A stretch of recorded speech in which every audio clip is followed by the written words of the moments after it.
మామూలు వాళ్ళు కాదు. దీని వెనుక రాజకీయ పార్టీలే ఉన్నాయి. వాళ్ళని మనం విమర్శిస్తే పోలీసులు వస్తారు, విమర్శ పెడితే పట్టుకెళ్తారు, థర్డ్ డిగ్రీ మెథడ్స్ చిత్రహింసలు పెడతారు. మనం చూసినాం ఆ వెంకటరెడ్డి కేవీఆర్, ఆయన అన్నమాట ఏంది, ఏదో ఛానల్లో సోషల్ మీడియాలో మామూలు మీడియాలోనే చంద్రబాబు నాయుడును దేవునితో పోల్చినారు. ఆయన ఏం చెప్పిండు, ఒక మనిషిని ప్రవక్తతో కూడా పోల్చొద్దు. ప్రవక్త అంటే దేవుని దూత, దేవుని దూతను కూడా దేవునితో పోల్చొద్దు. మనిషినే కాదు, దేవుని దూతను కూడా పోల్చొద్దు. అట్లాంటప్పుడు మీరు చంద్రబాబు నాయుడిని ఎట్లా పోలుస్తారు? అట్లంటే దేవుని అవమానించినట్టు అన్నాడు. అన్నందుకు పోలీసులు వచ్చి పక్క స్టేట్ ఆంధ్ర పోలీసులు వచ్చి పట్టుకెళ్ళి కర్నూలులో పెట్టి వారం రోజులు చిత్రహింసలు పెట్టారు. ఆయన భార్యకు ఫోన్ చేసి నువ్వు రా, ఇక్కడికి రా అని బెదిరించారు. ఒక ఎట్లా చేస్తారు మీరు? అన్నదేం పెద్ద మాట ఏముంది, ఉన్నదని అన్నాడు కదా, అబద్ధం చెప్పలేదు, తిట్టలేదు కదా, చంద్రబాబుని తిట్టలేదు, విమర్శించను కూడా లేదు.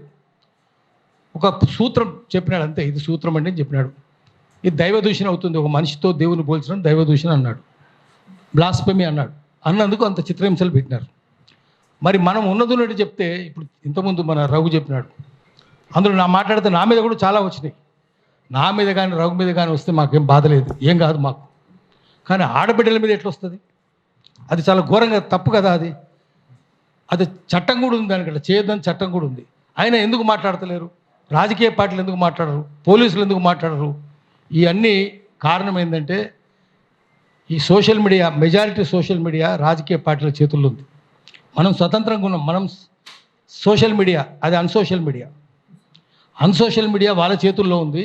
అందుకనే వాళ్ళు ఇష్టం వచ్చినట్టు చేస్తూ ఉన్నారు. పత్రికలు వాళ్ళ చేతుల్లోనే ఉన్నాయి, టీవీ మీడియా వాళ్ళ చేతుల్లోనే ఉంది, శాటిలైట్ ఛానల్ అని వాళ్ళ చేతుల్లోనే ఉన్నాయి, సోషల్ మీడియా కూడా వాళ్ళ చేతుల్లోనే ఉంది, so called social media, WhatsApp media. దీన్ని అన్నింటిని తట్టుకోవాలంటే ఇంకో బాధ ఏంటంటే వాళ్ళకి పెద్ద వ్యూవర్షిప్ లేదు, మనకి ఎక్కువ వ్యూవర్షిప్ ఉంది, ఇక్కడ ఉన్న వాళ్ళకి ఎక్కువ వ్యూవర్షిప్ ఉంది. రఘు పెడితే అనేక కామెంట్స్ వస్తుంటాయి. కామెంట్స్ మాకు వ్యతిరేకంగా చాలా వచ్చినాయి, నేనేం బాధపడలేదు. వాడు ఏదేదో మాట్లాడాడు పవన్ కళ్యాణ్, కోతులు అట్నే ఎగురుతాయి, మనకేం బాధ లేదు, కోతులనే చెప్పినాం మనం. కానీ ఆడబిడ్డల మీద చేయడం తప్పు కదా. అస్మా మీద ఎట్లా చేస్తారు, విప్లవశ్రీ మీద ఎట్లా చేస్తారు, తులసి చంద్ర మీద ఎట్లా చేస్తారు? అందుకని మనం ఏం చేయాలంటే అందరం ఏకం కావాలి, సంఘీభావం ఉండాలి అందరి మధ్యన. సంఘీభావం ఉంటేనే పోరాటాలు అవుతాయి. సోషల్ మీడియా తెలంగాణలో, ఆంధ్రలో ఉన్న వాళ్ళని కూడా అందరిని కలిపి, తెలుగు భాష మాట్లాడే వాళ్ళందరినీ కలిపి ఒక ఉమ్మడి రాజకీయ శక్తిగా మార్చాలి. అట్లాంటి తీర్మానం చేయాలి, పెడదాం, ఎక్కడికక్కడ మీటింగ్లు కూడా పెట్టుకుంటూ పోదాము. అందరూ వాళ్ళకు ఏముండాలో కూడా చెప్దాం.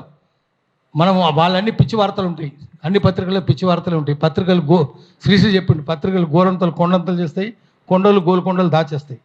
సమాజాన్ని, జనజీవితాన్ని ప్రభావితం చేసే వార్తలు సోషల్ మీడియాలోనే వస్తున్నాయి. అది వాళ్ళకి బాధ, దాంట్లో రావట్లేదు, దీంట్లో వస్తున్నాయి. అందుకని కసితో ఇట్లా చేస్తున్నారు. మనము వాళ్ళకు తగిన గుణపాఠం చెప్పాలంటే అందరం ఏకం కావాలి. ఏకమయ్యి సంఘీభావం అందరి మధ్య, ఒక్కరికి ఆపద వస్తే అందరు పోవాలి అక్కడికి.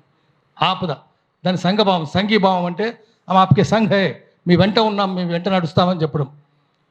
అందుకని సంఘీభావం సృష్టిద్దాము, ఒక ఐక్యత సంఘటన కూడా సృష్టిద్దాము. దాని ద్వారా వాళ్ళందరూ గుణపాఠం జరుపుదాం. నమస్కారం. Thank you. యాక్చువల్గా ట్రోల్ ఆర్మీల